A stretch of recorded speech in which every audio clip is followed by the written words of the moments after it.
Hi, this is lesson 2.4, using rates of change to create a graphical model. So we're going to be looking at a few different examples here and different types of graphs that we're going to be drawing here. So please read the example, and then what we need to do is decide on how we're actually going to draw this on the grid.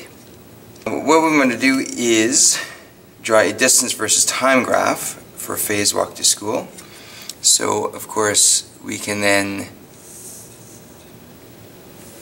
label this as distance, and that's in kilometers, and along the horizontal axis that's going to be time in minutes.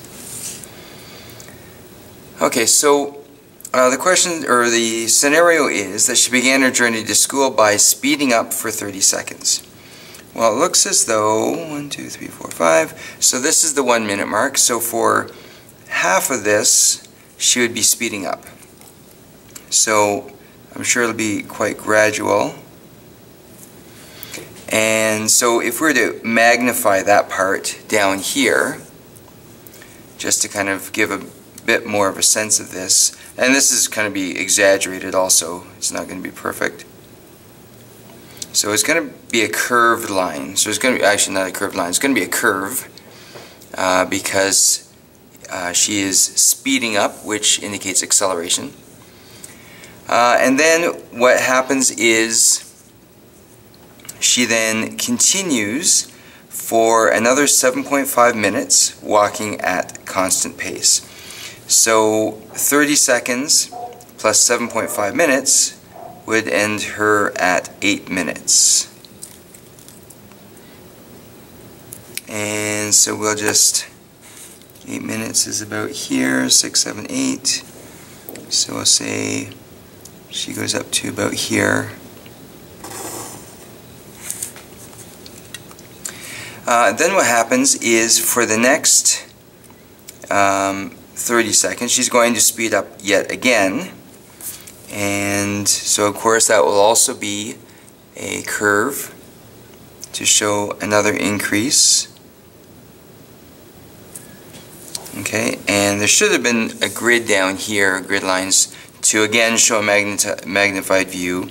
And so again it's going to be another curve, and that's of course exaggerated once again, but just to show that definitely there are curves here. So there's going to be a curve here when she's speeding up or accelerating at the beginning, followed by a constant pace here, and then again followed by another curve where she accelerates one more time or speeds up, and then she's going to continue at this quicker pace for another 3.5 minutes.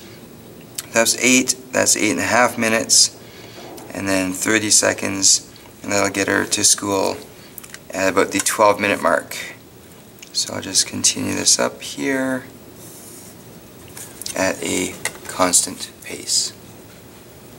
Okay, so that's kind of how you would go about drawing a a graph like that with different segments that are described in the scenario. Okay, so that's a distance versus time graph.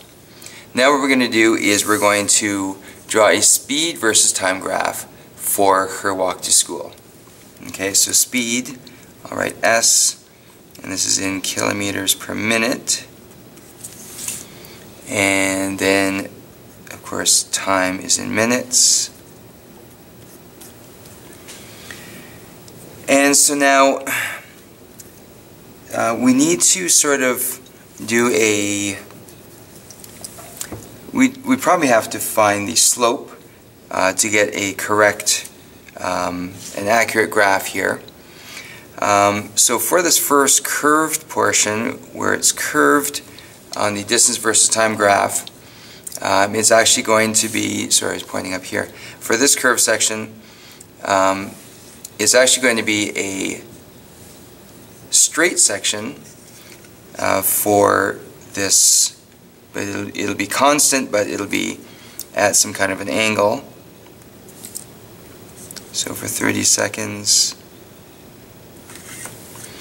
and then it's going to be constant speed up until the 8-minute mark.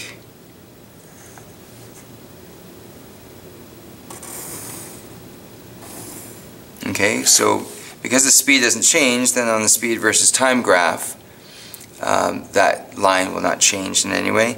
And then, of course, for the other curve, the acceleration up here, for that 30 seconds on the speed versus time graph, Faye will be accelerating once again for another 30 seconds. And then from there, she continues on at a constant rate again.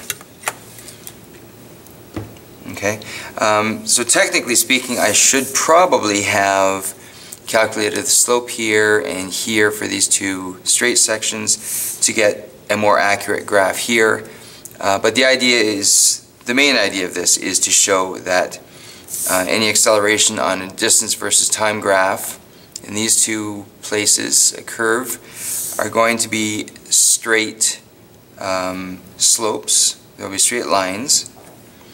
And followed by horizontal lines for the constant speed that she travels. Okay, so that is the first little section for this, this lesson here.